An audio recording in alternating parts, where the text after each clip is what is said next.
Hallo Garstin, agus fáilte a bhedáis go SpeakGaelic. Am in dáchas go bhfuil sibh a déanamh airstas le bhí a bríon na Gaelic. Agus ha siamach go bhain a ha a fricirst iad a sin. Ní clochan bice carn mór. Little stones will make a big cairn, which tells us that small things added together over time can amount to a large thing. And learning a language is something that really benefits from that bicer bhíc approach. Ní clochan bice carn mór.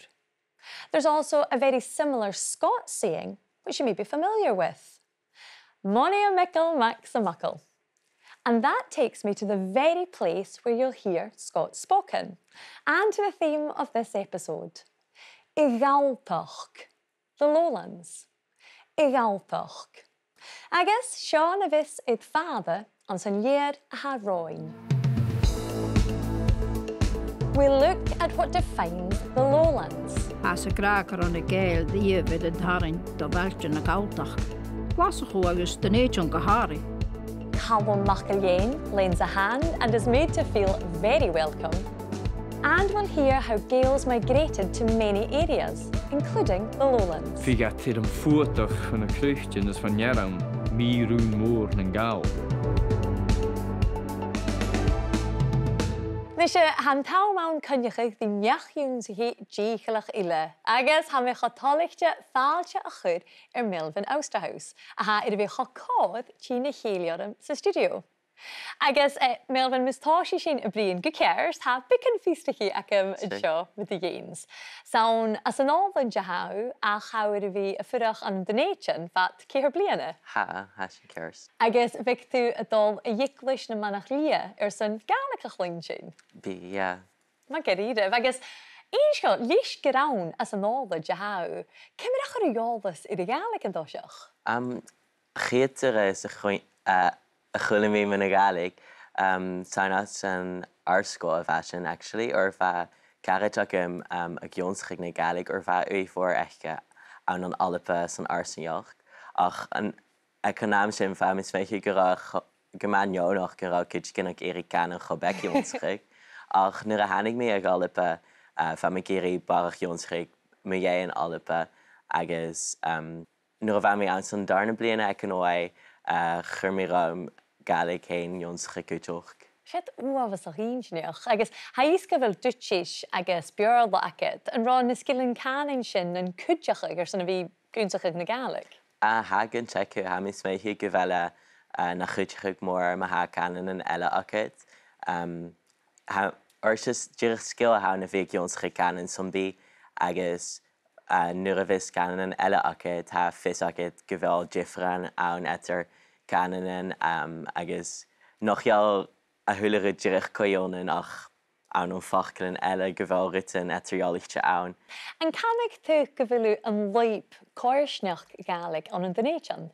Ha mis féiche go bhfuil gan tecu or bí me fiochan ridóg an na thuúlaigh Gaelic a ha ann gus mu skilling canan na leischaig agus fami an sas an sa chum an cheilteach ag an óid cúteach an bothan bí sin cur gécar dói thula mías le ceo Gaelic. How go maith drífa le cíns. Agus ha isca bhfuilú déanamh grís gríomhachas Gaelic cúteach an drasta?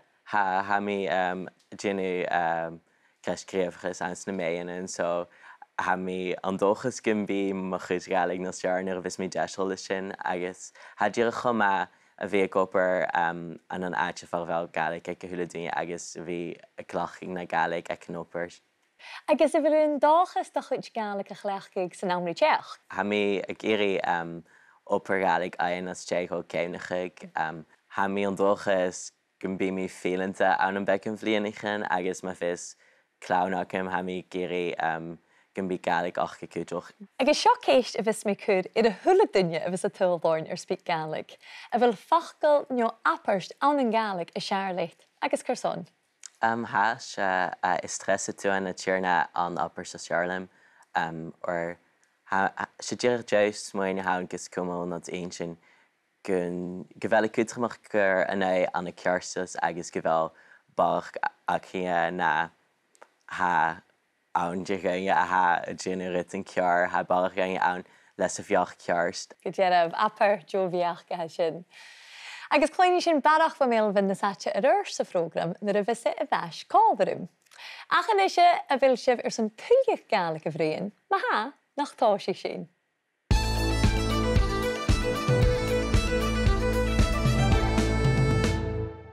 You'll have heard iongantach, the Highlands.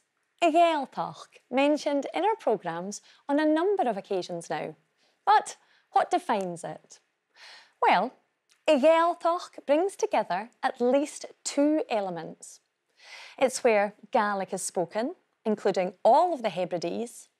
It's also the geographical area of the Highlands, defined broadly by the Highland boundary fault line between Bala-Ely, Helensburgh, Bala-Ely, and Tron na Tìrean, Stonehaven, Tron na Tìrean. All of mainland Scotland, south and east of that Highland line, is considered to be iongantach, the lowlands. Iongantach, encompassing the central lowlands and the southern uplands. Iongantach can also refer culturally to lowland Scotland, where the Scots language is spoken. And in Gaelic, we call the Scots language a learngaelic. A learngaelic. But you'll also hear àite-adhraidh used. When we talk about iongantach or iongantach, we use id to say where we are. Iongantach, on or in the Highlands. Iongantach, and iongantach, on or in the lowlands. Iongantach. Although id is usually used to mean on, in this instance it means you're in the Highlands or the lowlands. Many of the place names iongantach originally had their roots in Gaelic because Gaelic was spoken in these areas in the not too distant past. Nisha ha imig scialth coolh àite-adhraidh Gael, the history of the Gaels. Àite-adhraidh Gael. For a number of reasons, including the clearances, economic survival and education, imrich, migration. Imrich has been a feature of Highland life for centuries. Because many Gaels continue to live iongantach, mainly in the big cities of Dunlop and Glasgow, they are considered to be Gael-i-bhallavodd, city Gaels, or Gaels of the city, Gael-i-bhallavodd. And we often refer to Glasgow as Ballamór na Gael, the city of the Gaels. Ballamór na Gael. Agus hasíne dul a húlth iad Ballamór na Gael an sa Na Tìrean. Súil an aníisih cuidte na fachlann is na haparstin a nochgus.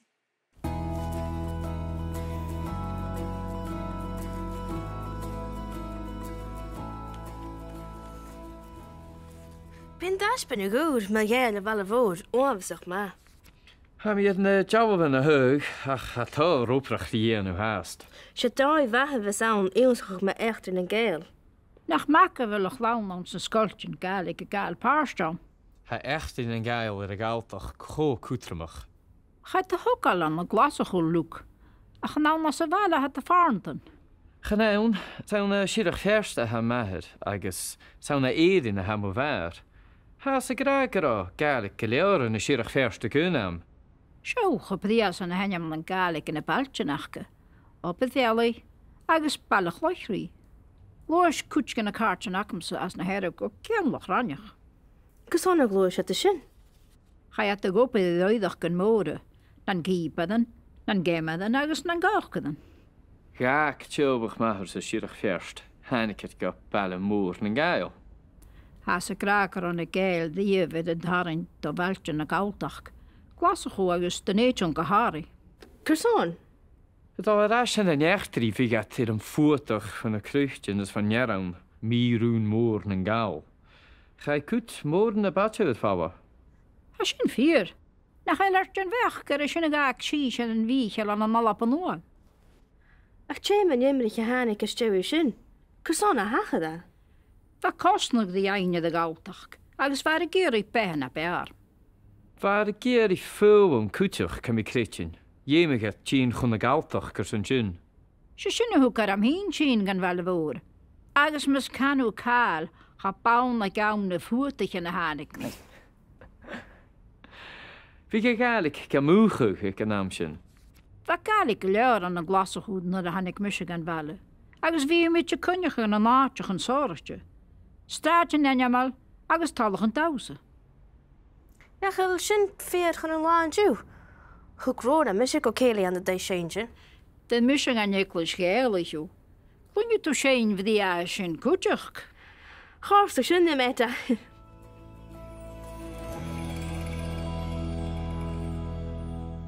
An de thuig sibh a bhór chuid den chárug itar Éta, Sophie agus Luke.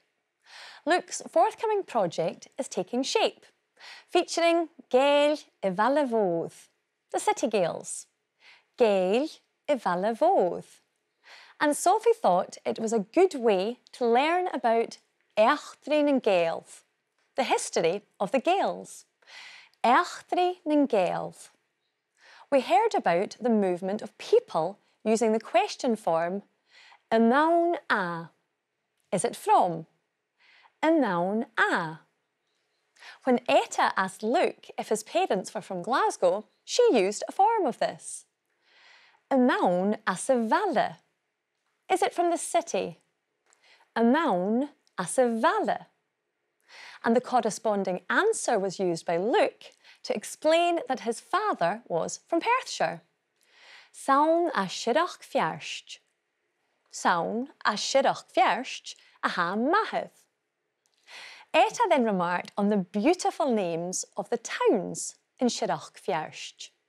She named Aberfeldy, Operfialwy, Operfialwy, Balachloichri, Pitlochri, Balachloichri, and Ceann Cinlochranoch, Ceann. We also heard a couple of examples of the verb to be, in the passive voice. Éta said, ha sa gra.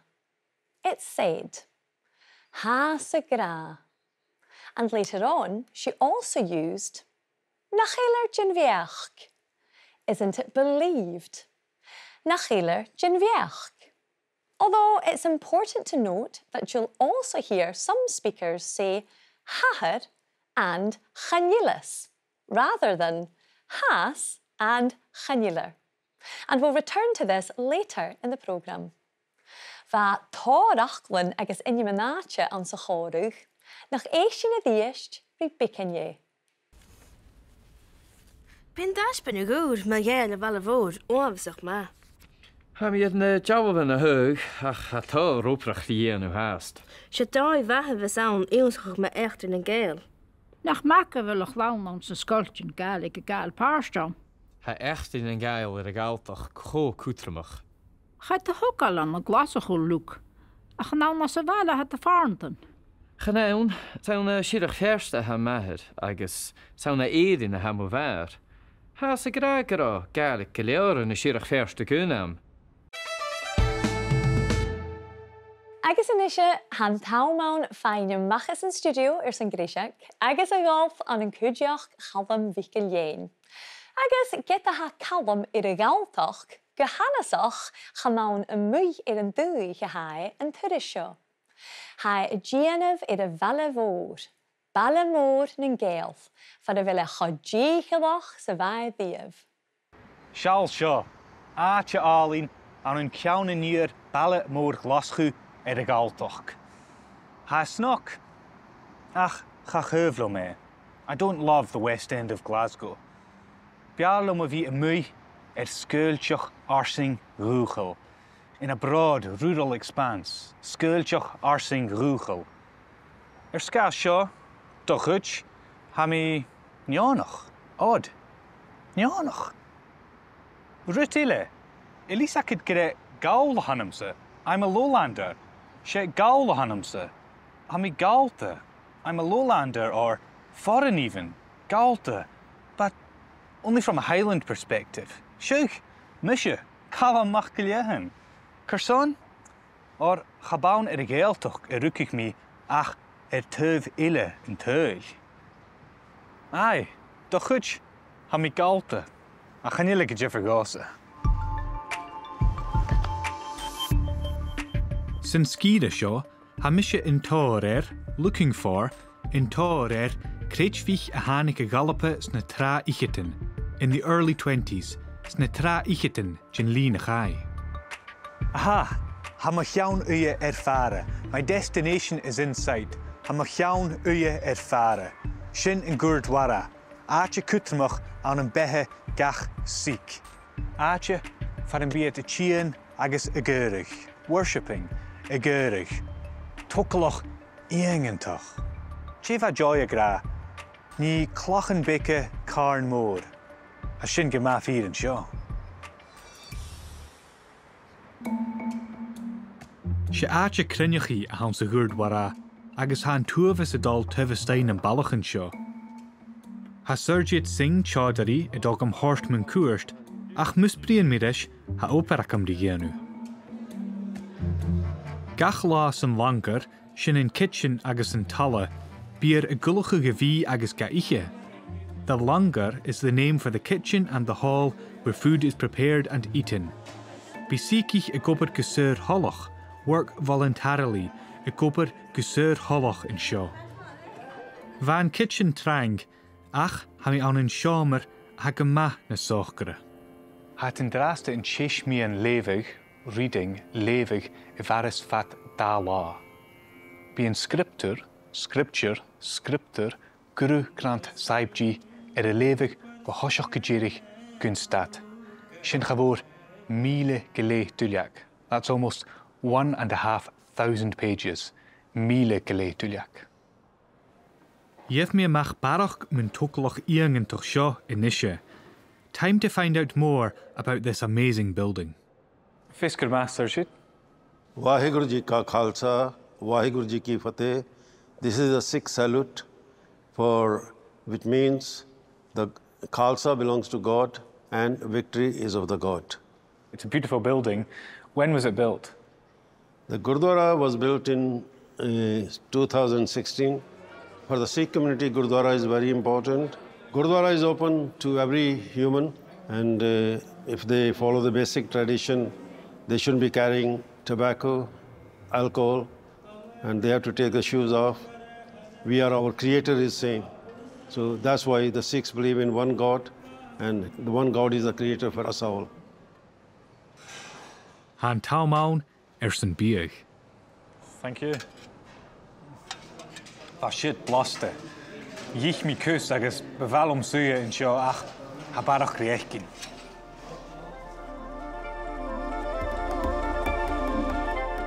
Seo gatka. Shorsha jahapach fein yin. A kind of self-defense. Sapach fein yin. Femi to be lua let voik, vast of body, lua let voik, ach le chin hochker. Calm mind, le chin hochker. Ha Japnit sing viri gatka fatvehe. Within the religion, this is a form of art which is being originated from our ancestors. So we are carrying on forward so that this doesn't get extinguished. We try to teach everyone in the community, not in only our community, but we also welcome kids from different communities as well. This is one way of getting ourselves connected to our religion.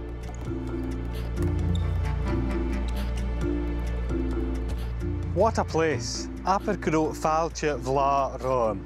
What a warm welcome. Apercuro falche vla roam. Agus durnje le. Me van mi galte het alles tjech, ha mi nam charit tjernamach. Tach belichtse a chalum, agus bar a hoorstje heen, apeth jo eisian flit je napperste vakin na betraaie. Ní clachan bikke carn mór. When Calum was approaching the Gurdwara, he shared a useful phrase. Ha mo cheann nuilleadh fada. My destination is in sight. Ha mo cheann nuilleadh fada. We learned that to work voluntarily is a gopad gusúr holach. A gopad gusúr holach.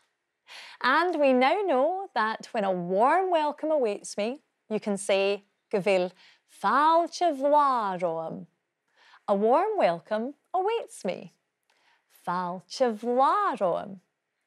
Agus ha min dáchas gavil ceann nuilleadh fada cuideach. Iongantach sa Gaelic. And to help you get there, you'll find lots of additional resources on our website, as well as information about Gaelic language classes you can join. Agus cainnichibh gymfútibh Calum MacIlleathain na mian an sóisialta, far an bia a torsgain an tuilleadh iongantach.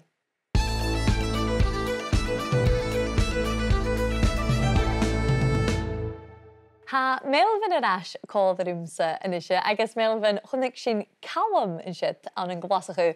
Seo cés chams bajach. Jim Bala Charlotte. Glasgow not the nation. Féimire gurarlam Glasgow. Ich ons gewelle diech nas piahelle en nas moe. Ach stollen de nation kujo ha gemalach gewelle go bekrishin. Agus genurige diech koshal gan hele ad.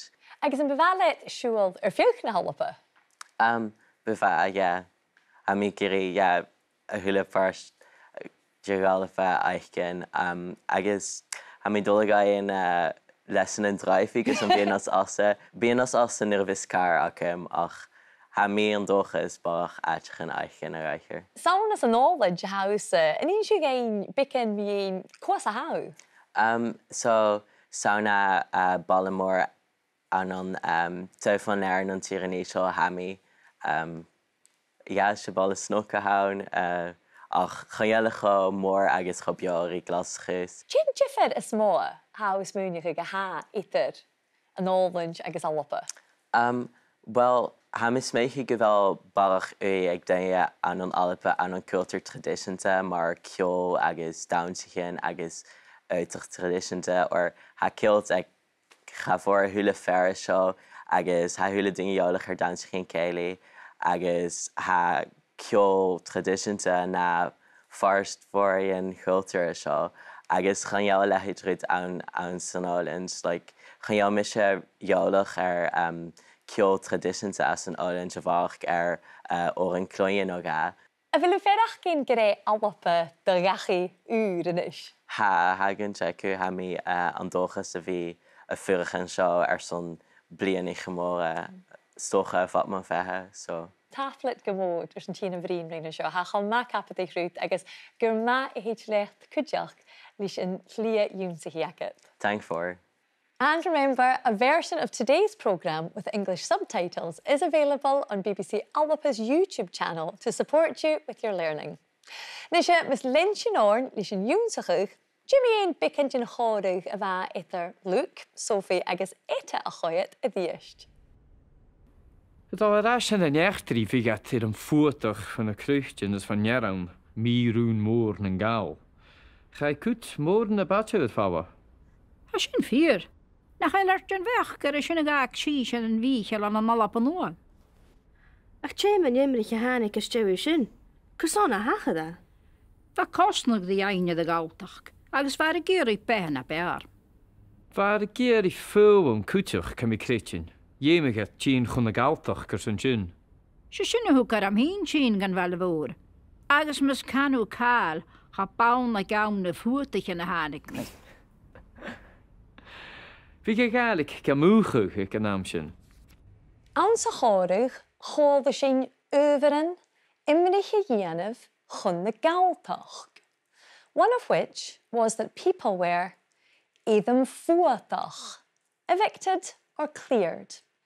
Éadam fuatach. We also heard eta referring to aunam fuatichin, the time of the clearances. Aunam fuatichin. Did you pick up on the new phrase, Meerún mór nan gaal? The ill will of the lowlander. Mírún mór na Gailf, referring to discrimination in the 18th and 19th centuries. During this time, exiled Gaels, perhaps even Sín Tìrean Ìsle, Míchael's ancestors, Sín Tìrean Ìsle, emigrated to places as far away as Albapanúg. And did you hear Luke's phrase as he was talking to Etta? Bhí Gaelic gamúchuch. Gaelic would be suppressed. Bhí Gaelic gamúchuch. But Etta explained that there was Gaelic Gàidhlig at that time as there is now. And I can vouch for that. Ha Gaelic Gàidhlig hast an an ballamór na Gaels agus an the nation. Up until now, we've always used verbs with a subject. Hami, chunnakiat, except when giving orders or instructions. Foscail and Doris, gav good the live chli. But Gaelic is a form of the verb to be, ha, va, which doesn't need a subject. Instead of saying ha dúne or ha iat, we can say hahar, hahar a géisteach. People are listening. Hahar a gra gavil an porstath dúnse. They are saying, or it's being said, that the airport is shut.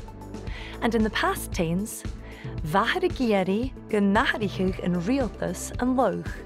They were wanting the government to change the law. In this impersonal mode, all the forms of the verb change in the same way. So instead of the question, vil, we can say vilar. Instead of an roar a gieri aharich an móra. Were they wanting big changes? And chanil becomes chanillar. Chará, charáir. Charáir a gieri ach aharich an bicke, they only wanted small changes.